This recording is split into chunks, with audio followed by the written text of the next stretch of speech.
Et si cette nuit-là n'était pas une nuit comme les autres? Et si ce missile, parti d'un territoire loin du tien, visait en réalité ta conscience, ton confort, ta foi? Car parfois, un événement géopolitique devient un miroir. Il te montre ce que tu refuses de voir. Il t'oblige à choisir, l'ignorance ou la lucidité. Dans cette vidéo, nous allons décortiquer ensemble ce qui pourrait être le début d'un bouleversement historique. Pas seulement pour l'Iran, pas seulement pour Israël, mais pour toute la Oumma, pour toi, pour moi, pour nos enfants.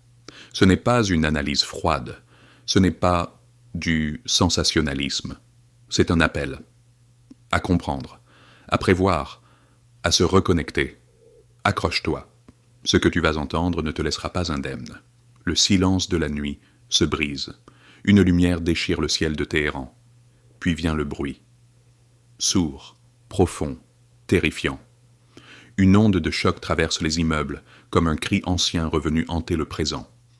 Les sirènes s'emballent, les habitants encore ensommeillés s'effondrent dans la panique. Ils cherchent leurs enfants, leur téléphone, un sens à ce vacarme qui n'annonce rien de bon. Mais ce n'est pas un exercice, ce n'est pas un film, ce n'est pas un avertissement, c'est Israël. Et cette fois, il a frappé en plein cœur de l'Iran. Ce que le monde vient de voir, ce n'est pas une escarmouche en périphérie, ce n'est pas un drone au-dessus d'un désert lointain, c'est une ligne rouge franchie, un geste assumé, brutal, chirurgical. Et soudain, l'impensable devient réel. L'équilibre du Moyen-Orient, déjà fragile, commence à se fissurer. Aucune déclaration officielle n'a encore été faite. Les gouvernements gardent le silence. Mais les réseaux parlent, les images circulent, les spéculations s'envolent. Le monde comprend que quelque chose vient de basculer. Et nous? Nous, en tant que musulmans, spectateurs et acteurs de ce siècle, devons nous poser une seule question. Qu'est-ce que cela signifie pour nous?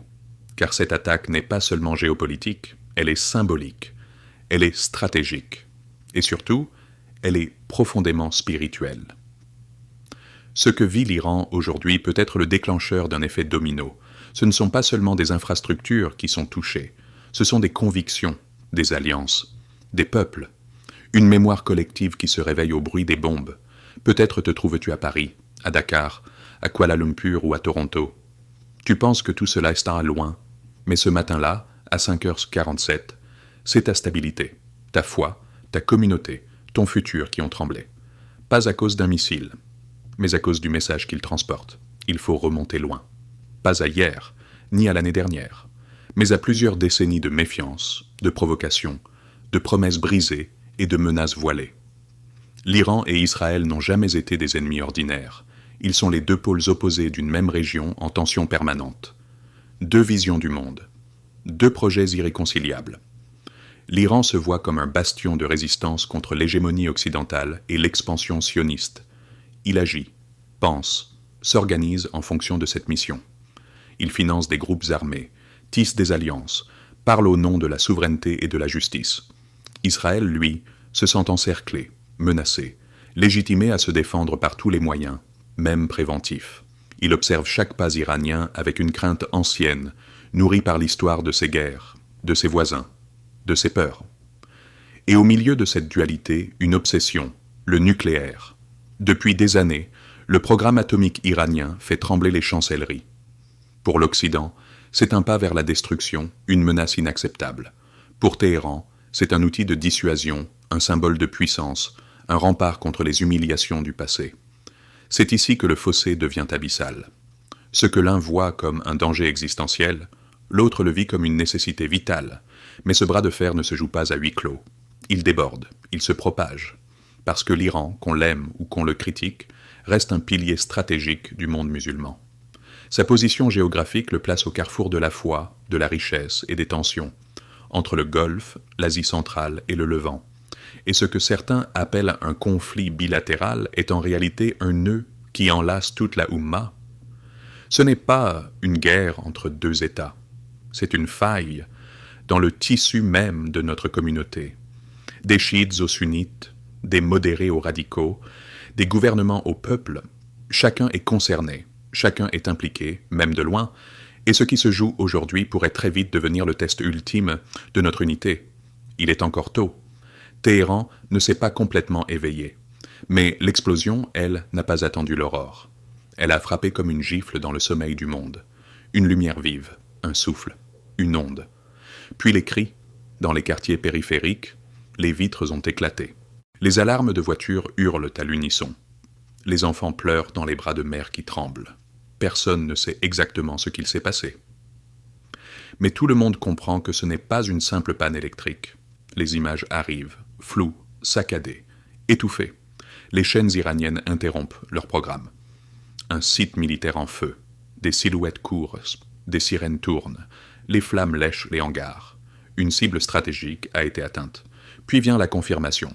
Un missile israélien, pas un accident, pas un avertissement, un coup direct, une attaque chirurgicale, une opération planifiée au millimètre près, et surtout une ligne traversée.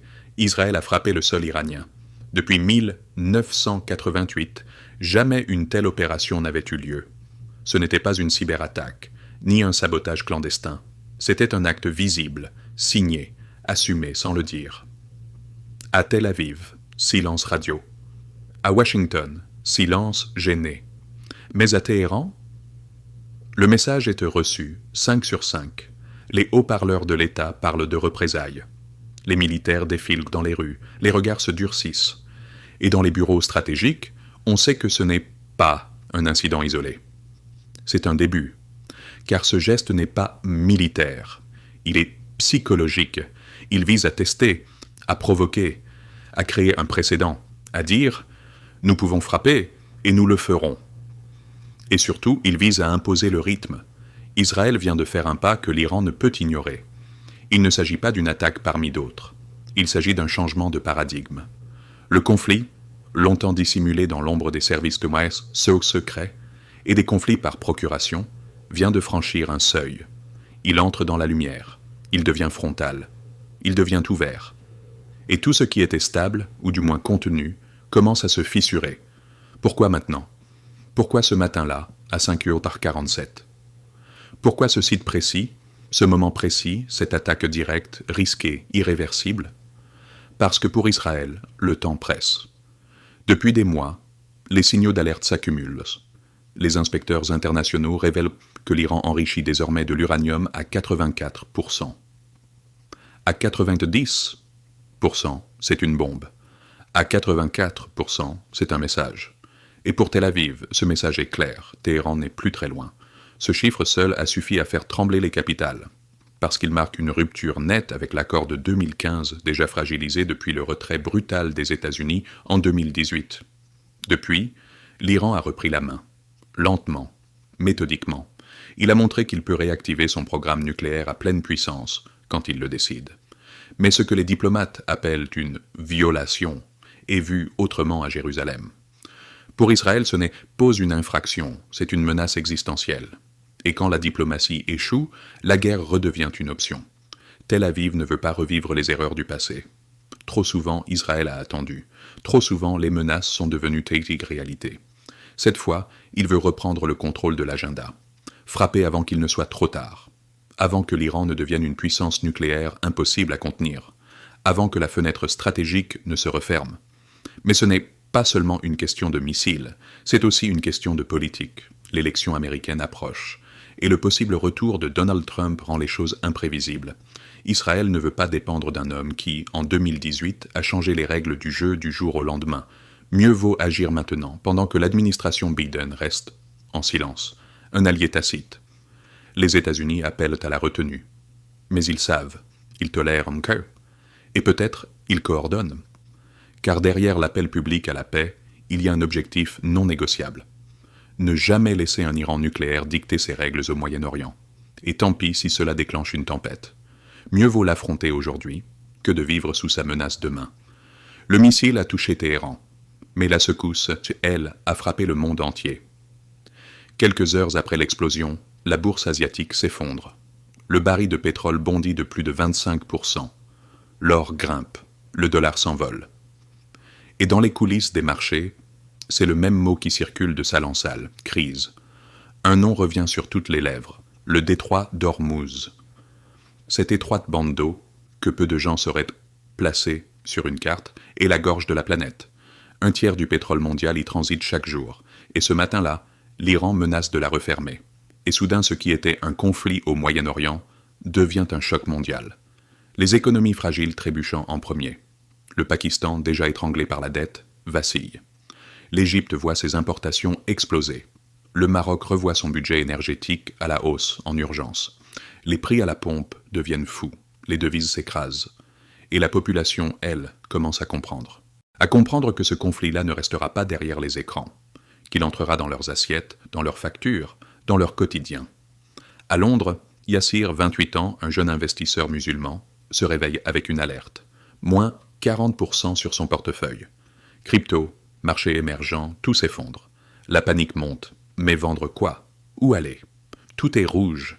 Ce n'est plus seulement une question de diplomatie, c'est une question de survie financière. Les investisseurs du Golfe retirent leur armement, agent des zones à risque. Les fonds se déplacent vers les valeurs refuges. Et le monde entre dans cette atmosphère étrange, cette paralysie nerveuse où tout le monde regarde les écrans. Mais personne ne sait quoi faire. Les marchés ne répondent plus à la logique. Ils réagissent à la peur. Et dans la peur, même les décisions les plus irrationnelles deviennent virales. Et alors que certains gouvernements tentent de rassurer, les gens, eux, regardent le prix du litre et comprennent que la guerre, cette fois, les a trouvés. À partir de ce point, 3 routes se dessinent. Chacune mène vers un avenir très différent. Chacune redéfinit ce que nous appellerons, bientôt, la normalité. Premier scénario, la désescalade. Le monde prend une grande inspiration. Les États-Unis, la Russie, la Chine, l'ONU. Tous convergent vers une seule exigence, éviter le pire. L'Iran, affaibli mais stratégique, accepte une médiation. La Turquie ou le Qatar jouent les équilibristes. L'attaque israélienne est de qualifier de préventive, isolée, exceptionnelle. Les mots sont choisis avec soin. Les caméras se détournent, les marchés se calment, le pétrole baisse. Yassir, à Londres, souffle un peu. Il a perdu beaucoup, mais il reprend espoir. Le monde, brièvement, évite la tempête. Deuxième scénario, la guerre froide régionale. Pas de paix. Mais pas de guerre ouverte non plus. Le conflit glisse dans l'ombre. Les proxys prennent au relais. Hezbollah au Liban, milices en Irak, groupes armés au Yémen. Les frappes se multiplient, indirectes, mesurées. Pas assez pour faire une, mais assez pour saigner lentement la région. Les cyberattaques deviennent une arme quotidienne. Les ports, les banques, les infrastructures tombent dans le viseur invisible. Et le détroit d'Ormuz, toujours ouvert, mais plus incertain que jamais. L'inflation devient chronique, les économies s'essoufflent. Pour Yassir, l'investissement devient un jeu d'équilibre. Il vit au rythme des tensions. Jamais en confiance. Jamais serein. Troisième scénario. L'escalade totale. Le plus redouté. L'Iran riposte frontalement. Israël répond. Et tout bascule. Le Liban entre en guerre. La Syrie s'embrase. L'Irak devient une terre de feu. Même les États du Golfe, longtemps prudents, sont aspirés dans le chaos. L'Arabie saoudite, récemment apaisée avec l'Iran, ne peut rester neutre. Les alliances religieuses s'effondrent. Chiites, sunnites, modérés, radicaux. Tout se mélange dans un tourbillon de sang et de confusion. Et pendant ce temps, la Chine voit son pétrole disparaître. Les BRICS se divisent. L'économie mondiale plonge. Yassir, lui, ne regarde plus les marchés. Il regarde ses économies fondre, son avenir se brouiller et son cœur se contracter. Ce n'est plus une crise, c'est une époque qui s'effondre. Tu regardes les nouvelles, tu vois les marchés chanceler, les devises vaciller, les frontières économiques se redessiner. Et tu te demandes, que faire? Que peut faire un musulman dans un monde qui tremble? Car ce n'est plus une spéculation abstraite, c'est concret. Les prix augmentent. La monnaie perd de sa valeur. Les économies de la Oumma sont exposées, vulnérables. Le Pakistan, déjà asphyxié par la dette et l'instabilité, vit chaque hausse du pétrole comme une crise existentielle. L'Égypte, lourdement dépendante des importations, sent son peuple glisser un peu plus chaque jour dans la colère sociale. Le Maroc, dont l'économie repose sur un équilibre fragile, voit son budget se tendre. La Oumma est touchée, pas symboliquement, réellement. Dans ses marchés, ses familles, ses rues, ses projets. Alors que faire? Fuir? Non. Paniquer? Encore moins. Agir? Oui, mais pas n'importe comment. L'islam nous enseigne que la richesse est une amana, une responsabilité. Et dans les temps troubles, le prophète nous a appris à chercher la stabilité, la clarté, la légitimité. Il est temps de redevenir stratège. Voici ce que tout musulman conscient devrait envisager. Commence par sécuriser tes liquidités. Si tu vis dans un pays instable, pense au dollar américain ou au franc suisse. 2 devises refuges, accessibles et stables. Tourne-toi ensuite vers l'or. Pas le virtuel, pas les papiers. L'or réel, tangible, halal. Un rempart ancestral contre les tempêtes monétaires. Pense aussi à l'argent, silver, souvent oublié, mais plus accessible et tout aussi protecteur. Tu veux investir en bourse? Ce n'est pas à l'extérieur que commence la transformation. C'est dans ton cœur, ton foyer, ton intention. Face aux missiles, face au marché, face à l'injustice. Le musulman ne baisse pas les bras. Il redresse la tête. Il renforce son tawakkul. Il pose des actes concrets. Alors fais partie de ceux qui bâtissent, pas de ceux qui subissent, de ceux qui éclairent, pas de ceux qui ferment les yeux. Et qu'Allah nous accorde la clairvoyance, la patience et la baraka dans chaque épreuve. Amin.